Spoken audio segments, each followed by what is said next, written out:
நான் சினிமாவுக்கு வரும்போது என்னுடைய சினிமா அறிவை உரசி பார்க்குறதுக்கு சில நண்பர்கள் இருப்பாங்க. ஒரு பயங்கர ஒரு கன்டென்ட்டிவான கான்வர்சேஷன் பண்ணணுன்னா ரொம்ப சில பேர், வெற்றிமாறன், அஜயன் பாலா, என்னுடைய அசிஸ்டன்ட் டைரக்டர் சில பேர் உங்களோட. ஸோ என் சினிமாவை ஒரு சிக்குமுக்கி கல் போல் நான் ஒன்று சொல்ல, அவர் அதை எதிர்த்து சொல்ல, ஒரு டயலக்டிக்கலாக என் சினிமாக்குள்ளே வந்ததுக்கு அஜயன் பாலாவும் காரணம். அஜயன் பாலா எங்கே இருக்கீங்க?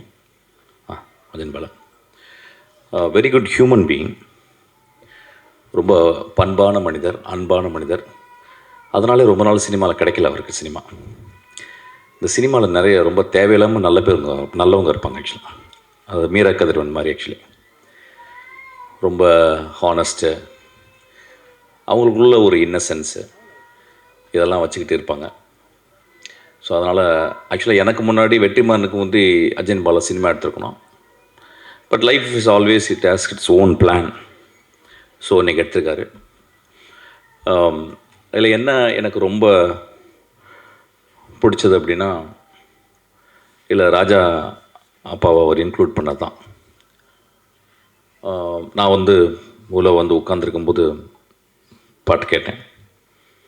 அது சில இடங்களில் அவர் ஏன் ராஜான்னு சொல்கிறோம் அப்படின்றது தெரிஞ்சுது. ரொம்ப எக்ஸ்ட்ரானரி ஃப்ரேசஸ்ஸு.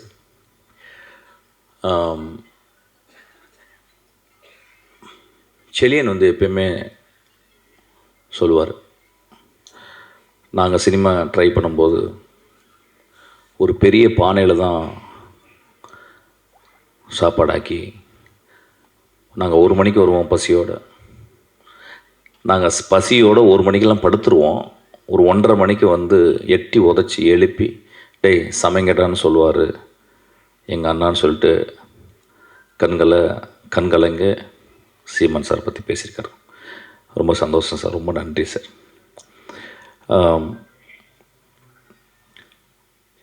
உங்களை சொல்லும் போதெல்லாம் செலியனும் சில நண்பர்களும் அழுகிறத பார்த்துருக்கேன். இந்த இயற்கை உங்களை பத்திரமா பார்த்துக்கணும்னு நான் கேட்டுக்கிறேன். ப்ரொடியூசர் வரும்போது சொன்னார் நட்பு அப்படின்னாரு. வேறு துறைகளில் நட்பு இருக்கான்னு தெரியல, ஆனால் சினிமா துறை மாதிரி ஒரு நட்பை போற்ற ஒரு துறை உலகத்தில் எதுவுமே கிடையாது.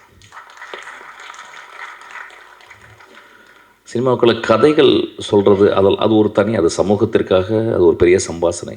சமூகத்தோடு பேசணும், நான் கண்டறிந்த விஷயங்களை சமூகத்துக்கு பகிர்ந்துக்கணும் அப்படின்னு சொல்கிறது ஒரு ஃபில்ம் மேக்கருடைய பாயிண்ட் ஆஃப் வியூ. நான் ஒரு பெஸ்ட்டு விஷயத்தை நான் கஷ்டப்பட்டு சம்பாதிச்ச, ரொம்ப கஷ்டப்பட்டு சிறுக சேமித்த பணத்தை ஒரு நல்ல விஷயத்துக்கு மக்கள்கிட்ட திருப்பி கொடுக்கணும் அப்படின்றது ஒரு ப்ரொடியூசர் பார்வை. ஒரு நடிகையும் நாங்கள் அந்த ஒரு கலை படைப்பை நாங்கள் எப்படி நேசிக்கிறோம், அந்த படைப்பில் அந்த கதாபாத்திரங்களை நாங்கள் மாறி நான் மக்கள்கிட்ட போய் சேர்றோம். ஸோ நீங்கள் சினிமா பற்றில எந்த ஆஸ்பெக்டில் பார்த்தாலும் அது ஒரு கிரேட்டர் குட்டாகவே இருக்கும். ஆனால் அதுக்குள்ளே ஒரு எக்ஸ்ட்ரானரி விஷயம் என்னென்னா அவருடைய நட்பு.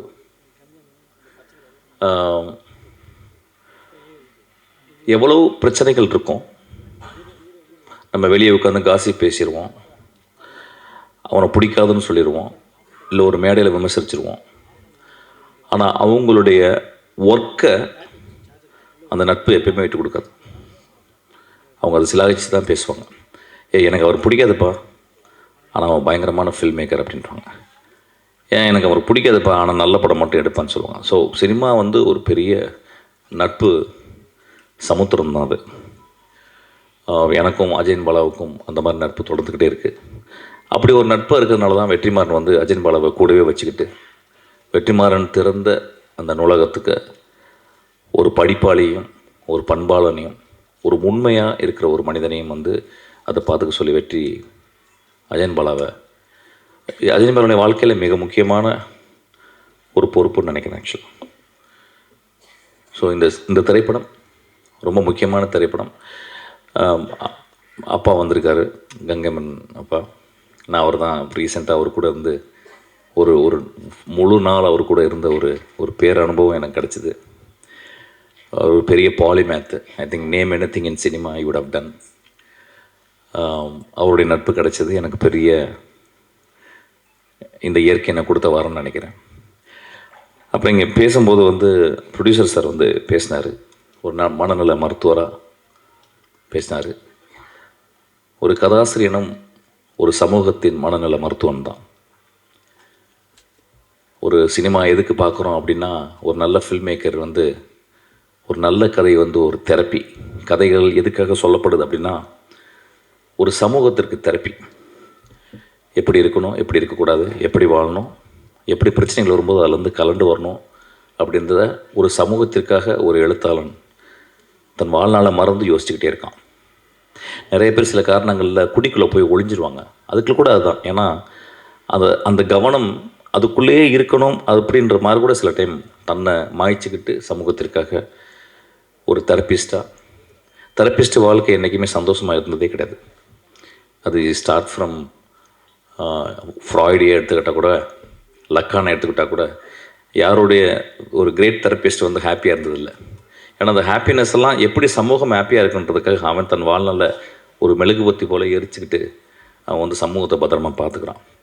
ஸோ நீங்கள் இந்த படத்துக்கு ப்ரொடியூசராக வந்தது, it is not an irony sir, it is a very beautiful circumstances. இது வந்து ஒரு எக்ஸ்ட்ரானரி ஒரு ஈவெண்ட்டு. அப்போ நான் இப்போ ஒரு படத்தை பார்க்கும்போது, இப்போ 30 வருஷம் சினிமாவில் இருந்த பிறகு ஒரு விஷயத்தை நான் கொஞ்சம் கொஞ்சமாக புரிஞ்சுக்கிறேன். அதையும் நான் என் அசிஸ்டன்ட் டைரக்டரை சொல்லிக்கிறேன். நேற்று கூட அதை பற்றி பேசினேன். அதை நான் பகிர்ந்துக்கணும்னு ஆசைப்பட்றேன். Future cinema film makers are people who want to invest their time and money in cinema. Triangle தெரியும் எல்லோரும், முக்கோணம். அந்த முக்கோணத்தில் 5 வகையான முக்கோணங்கள் இருக்குது. ஐசாஸ்லஸ் ட்ரையாங்கிள் அப்படி இப்படி நிறையா இருக்குது. அதில் ஈக்குலேட்ரல் ட்ரையாங்கிள் ஒன்று இருக்குது. அதாவது 3 பக்கமும் ஒரே அளவு உள்ள ட்ரையாங்கிள். 3 பக்கமும் ஒரு சினிமான்றது ஒரு ஈக்குலேட்ரல் ட்ரையாங்கிள்னு நான் நினைக்கிறேன். ஒரு சினிமா விஷன்லேருந்து ஆரம்பிக்குது. ஒரு கலை எப்படி இருக்கணும் அப்படின்ற ஒரு விஷன், அதுதான் கதாசிரியன், அவங்க கூட இருக்க அசிஸ்டன்ட் டைரக்டர் எல்லாமே. அதுக்கப்புறம் அந்த சினிமா அது ஆர்ட்டு. அதுக்கப்புறம் சினிமா ரைட் டெக்னீஷியன்ஸ்கிட்ட சூஸ் பண்ணுறோம். அந்த விஷனை வந்து எப்படி அதை வந்து உருவாக்குறது அப்படின்றது ரைட் டெக்னீஷியன். செலியன் போன்ற, இல்லை லால்குடி சிவாஜி இளையராஜா போல், அல்லது வந்து ஸ்ரீகர் பிரசாத் போல், இளையராஜா போல் ஒரு டெக்னீஷியன்கிட்ட கொடுக்குறோம். அந்த செகண்ட் அந்த ட்ரையாங்கிளுடைய பக்கம் வந்து கிராஃப்ட்டு. அந்த 3வது பக்கம் இந்த 2ஐயும் பாசிபிள் ஆக்குற ப்ரொடியூசர்ஸ். அதாவது நான் கஷ்டப்பட்டு சம்பாதிச்ச பணம். ஒரு சினிமா அந்த 3 பக்கமும் சரியான முறையில் இருக்கணும். கலைப்படைப்பு மட்டுமே முதன்மையாக இருந்து அது போனால் அது ஒரு ஆர்ட் சினிமா ஆகிடும். அது பாராட்டப்படும். ஆனால் வந்து அது அந்த தேவையை வந்து அது வந்து அந்த அந்த 2 பக்கம் இருக்க தேவையை அது பூர்த்தி செய்யல. கிராஃப்ட்டு மட்டுமே இருக்கும் பட்சத்தில் அது வந்து அடுத்த 2 பக்கங்களும் தேவையில்லாமல் போயிடுது. வெறும் வணிகம் மட்டுமே இருக்கும் பட்சத்தில் அது ஒரு நாளாந்திர படைப்பாக மாறுகிறது. இந்த 3 பக்கங்களும் அது சரியாக இருக்கும்போது அது ஒரு எக்ஸ்ட்ரானரி படமாக அது மாறுது. அது ஃப்யூச்சர் ஜெனரேஷன்ஸ் வந்து அது ரொம்ப ரொம்ப இம்பார்ட்டண்ட்டாக இருக்கணும்னு நான் நினைக்கிறேன். இதை வந்து கொஞ்சம் அது என்ன காரணம், நாங்கள் சினிமாவுக்கு வரும்போது சினிமா வந்து ஒரு பெரிய கனவாக மட்டுமே இருந்தது. ஆனால் இன்றைக்கி அப்படி கிடையாது. இன்றைக்கி சினிமா வந்து ஒரு சினிமா எடுக்கிறது 365 சினிமா எடுத்த ஒரு தமிழ்நாட்டில் இன்றைக்கி வந்து 30 சினிமாக்கள் எடுக்கப்படுகிறதான்னு அது ஆச்சரியம். அந்த 30 சினிமாக்களில் ஒரு 5 சினிமா வந்து ரிலீஸ் ஆகுதா அப்படின்றதே ஒரு பெரிய ஆச்சரியம். ஸோ நெக்ஸ்ட் ஜெனரேஷன் வர்ற சினிமாக்காரங்க, ப்ரொடியூசர்ஸ் எல்லாருமே எப்படி பிளான் பண்ணோன்னா, ஒரு ப்ரொடியூசர் ஒரு 3 படமாக பிளான் பண்ணணும். அந்த அர்ஜுன் சாருக்கு சொல்கிறது அப்படி தான் வந்து ஒரு படம் அப்படின்றது வந்து ஒரு எக்ஸ்பீரியன்ஸு. 2வது படம் வந்து break even and learning the craft. 3வது படம் that with all this experience, with all this insights and with very important patience and finding the right technician and the visionary, we'll get back the money. So இது வந்து நான் வந்து ரொம்ப முக்கியமான ஒரு observation நான் சொல்கிறேன். இது வந்து தனஞ்சயன் சாருக்கு ரொம்ப சந்தோஷமாக இருக்குன்னு நினைக்கிறேன் ஆக்சுவலாக அது. அதுக்கப்புறம் வந்து எனக்கு கொஞ்ச நேரத்துக்கு முந்தி பேசின ஒரு மனிதரை பற்றி நான் பேசணும். சிங்கமொழி சார் நான் ரொம்ப ஆராதிக்கிற ஒரு மனிதன். ஒரு தமிழக வாழ்க்கையை, தமிழ் வாழ்க்கையை ஒரு சுமக்கிற ஒரு பெரிய பானைன்னு சொல்லுவேன் அவர் ஆக்சுவலாக. 12 மணிக்கு நல்லா ஃபுல் ட்ரிங்க்கில் என்னை கூப்பிடுவார். மோஸ்ட் ஆஃப் த டைம் நானும் ட்ரிங்க்கில் தான் இருப்பேன் ஆக்சுவலாக. அப்போ 12 மணிக்கு மேலே இது வரைக்கும் எந்த பொண்ணு என்னை கூப்பிட்டு லவ் யூ சொன்னதில்லை. அவர் தான் கூப்பிட்டு ஐ லவ் யூன்னு பாரு. நானும் ஐ லவ் யூ சார், எத்தனை போய்கிட்டு இருக்கேன் அங்கே அப்படிம்பேன். இங்கே 4 போய்கிட்டு இருக்கு சார், இங்கே 2 சார், இன்னும் கொஞ்ச நேரத்தில் 4 வந்துடும் அப்படின்னு சொல்லுவேன். தண்ணி குடிக்கிற நடத்தால் அதுலேயும் பிரிட்டிஷ் எம்பர்னே வருது ஆக்சுவலாக. ரொம்ப அலாதியான மனிதர், மனதில் இருக்கிறது அப்படியே பேசக்கூடிய மனிதர், மனிதர்கள் மேலே அவ்வளோ நேசத்தை கொட்டுற மனிதர். 12 மணிக்கு ஒருத்தர் ஃபோன் பண்ணி ஐ லவ் யூ சொல்கிறார் அப்படின்னா ஒரு 200 பெண் இதயங்களுக்கு உள்ளே வச்சுருக்க ஒரு மனிதர்னு நினைக்கிறேன் ஆக்சுவலாக. அவர் கூட ஒர்க் பண்ண டைம் நான் சொன்னேன், அவர் கூட நான் ஒர்க் பண்ணணும் அப்படின்னு சொன்னேன். ஏன்னா அவர் எப்போ பார்ப்பேன், பேச மாட்டார், இப்போ சிரிப்பார், போவார். ஆனால் அந்த மனிதரோட ஒர்க் பண்ணேன். அந்த ஒரு கொஞ்ச நாள், ஒரு 10 நாள் நான் ஒர்க் பண்ணேன்.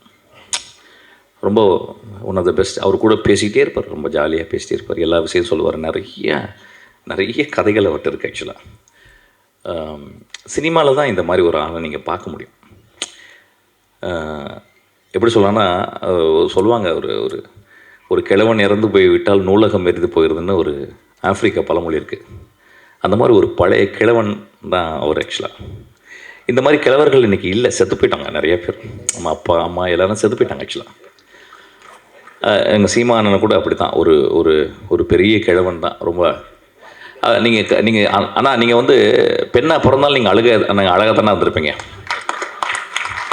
அப்புறம் வந்து அவன் வந்து உங்கள் அழகை பார்க்கறதுனால நீங்கள் பேச்சு வன்மை இருக்குல்ல, அதில் அவன் மயங்கி அவங்க ஒரு 20 பேர் பின்னாடியே தான் வந்திருப்பாங்க. சரி அவன். ஸோ அதனால் நீங்கள் நெகட்டிவாக ஃபீல் பண்ணாதீங்க ஆக்சுவலாக.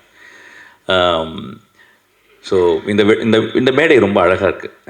அதுக்கு வந்து அஜயன் பாலாவை நான் ரொம்ப பாராட்டுறேன். இந்த மேடை வந்து எப்படின்னா ரொம்ப நேசிக்கக்கூடிய மேடை, மனிதர்களை நேசிக்கக்கூடிய ஒரு மேடை. இங்கே இருக்க எல்லா மனிதரும் அதில் வந்து ஒரு பொட்டு வச்சது மாதிரி பாலுமேந்திரா அம்மா ஐயாவினுடைய துணைவியார் இங்கே இருக்குது. அவங்க வந்தது என்னமோ ஒரு ஒரு விழாவில் வந்து ஒரு பூ வச்சது மாதிரி இருக்குது. கலைஞர்கள் இறப்பதே இல்லை அப்படின்றத அது சொல்லுது ஆக்சுவலாக. அந்த அம்மா எனக்கு தெரியல, அப்புறம் வந்து சொன்னாங்க அப்படின்னோடனே ரொம்ப ஷாக் ஆச்சுன்னா, மாறுது, முகம் மாறிக்கிட்டே இருக்குது, உடம்பு மாறிக்கிட்டே இருக்குது, உடம்பு சுருங்குது, முகம் சுருங்குது. ரொம்ப நன்றிம்மா நீங்கள் வந்தது, ரொம்ப அழகு. தப்பாக எடுத்துக்காதீங்க, எல்லோரும் எந்திரிச்சு ஒரு கிளாப் பண்ணுவோம் அந்த அம்மாவுக்கு ஆக்சுவலாக.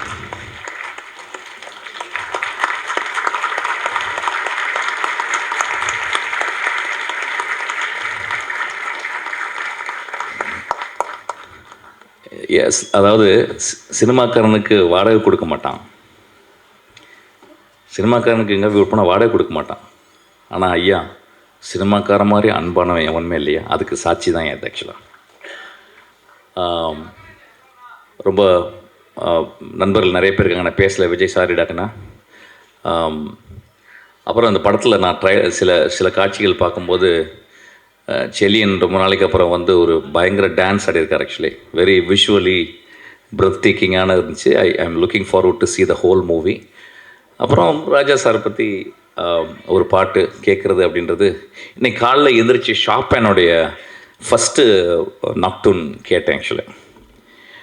பி ஃப்ளாட் மைனருடைய நக்டூன்னு கேட்டேன். நிறைய பேர் வந்து இது ஒரு ராஜா சார் பேசுகிறதுக்காக, ஏன்னா வாழ்நாளில் பேசுகிறதுக்கு ஒரு அழகு வேணும்ல, ஏன் பேசுகிறதுக்கு ஒரு காரணம் இல்லை. அதனால் எப்போயுமே டெய்லி நான் அப்படி ஒரு வரும்போது நான் ராஜா சாரை பற்றி பேசுவேன். இன்றைக்கி என்னுடைய மனசில் வந்ததை அவங்கள்ட்ட பகிர்ந்துக்கணும்னு ஆசைப்பட்றேன். ஏன் அந்த மனிதன் இவ்வளவு காலகட்டம் இருந்தும், இந்த படத்தில் ஒரே ஒரு ஃப்ரேஸ் கேட்டேன், அதை என்னால் திரும்பி ரீகல் பண்ண முடியல. ஒரு பியூட்டிஃபுல் ஃப்ரேஸு. அந்த ஃப்ரேஸ் எப்படி அவரால் க்ரியேட் பண்ண முடியுது? 50 வருஷம் ஒரு இசையமைப்பாளர் 5 படம் பண்ணிட்டாவே உள்ளே இருக்க எல்லா டியூனும் எக்ஸாஸ்ட் ஆகிடுது. இல்லாமல் போயிடுது, ட்ரை ஆயிடுது. ஒரு 50-55 வருடங்கள்.